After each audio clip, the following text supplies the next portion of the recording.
Hi, this is Doug and Cindy and Rock of the Horse Hey, Rock. with Help Me Help Mama 5cast. Thanks for joining us today and taking your questions. The question today is the cost. What is the cost of taking care of elderly parents at home? There's a bunch of them, right? There's a bunch of them. A lot of things to consider. Number one, when I first started being caregiver for my mom, she lived separate and alone, and then she moved in with us for a year. So when she lived in the house next door to our office, and she was paying rent. She was paying utilities. You better hold that close. Don't want Matthew to say. We wouldn't talk it loud. Okay. Okay, so she was paying rent, she was paying utilities, she had all, and then we had our household. So that's two separate households and all of the expenses that go with that. When she was when she was living with us for the year, that was one household to maintain.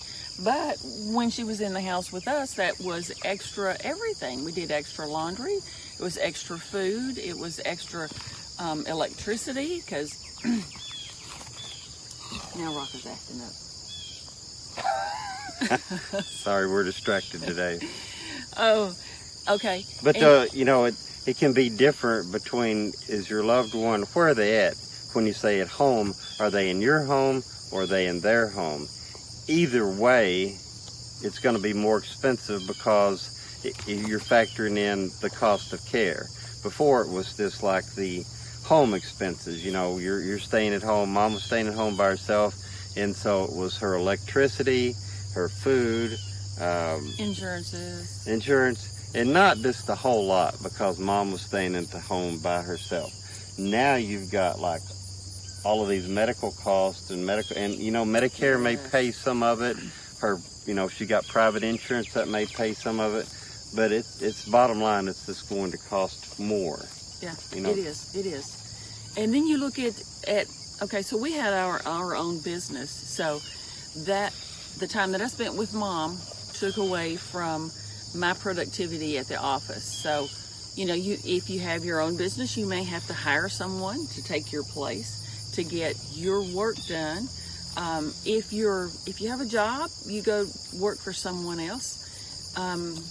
Do you work from home? Will they let you work from home? Do you cut your hours back? Do you take family leave? Do you quit your job? There's financial impact there. So those are things to consider. A lot of times people with a job try to do it all.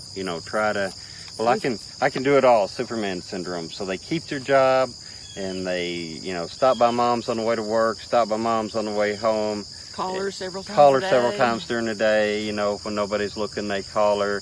And then they've also got to call medical equipment vendors, and they've also got to call to set a doctor's appointment. And then every once in a while they take a vacation day or personal leave day or sick day. And, I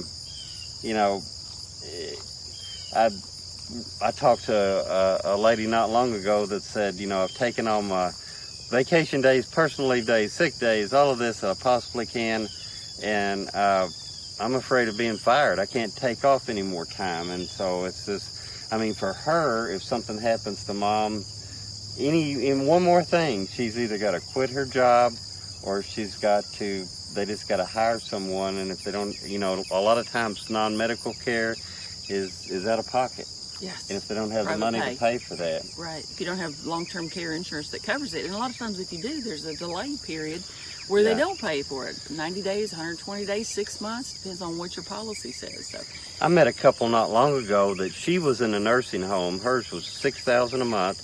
He was at home. You'd think his would be cheaper. His was actually more. His was like $8,000 a month because they've got non-medical caregivers coming in at $20 an hour, give or take a few hours. In your part of the country, it may be different.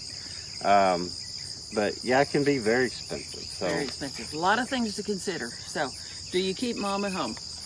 Yeah. So that's a question. It's a lifestyle question. It's a preferences question. Can we do it? A lot of times it's just not doable, either because there's not enough family members or not enough money to make it work. So these are all things to consider. hopefully this information was useful to you today. Thanks for joining us. You have a good day. Thank you for being a caregiver for your loved one. You're making a huge difference in their life. So if you like this video, give us a thumbs up, and if you want to see more videos like this, click on the subscribe button to subscribe to this channel, and click on that little notification bell to be notified the next time we do a video.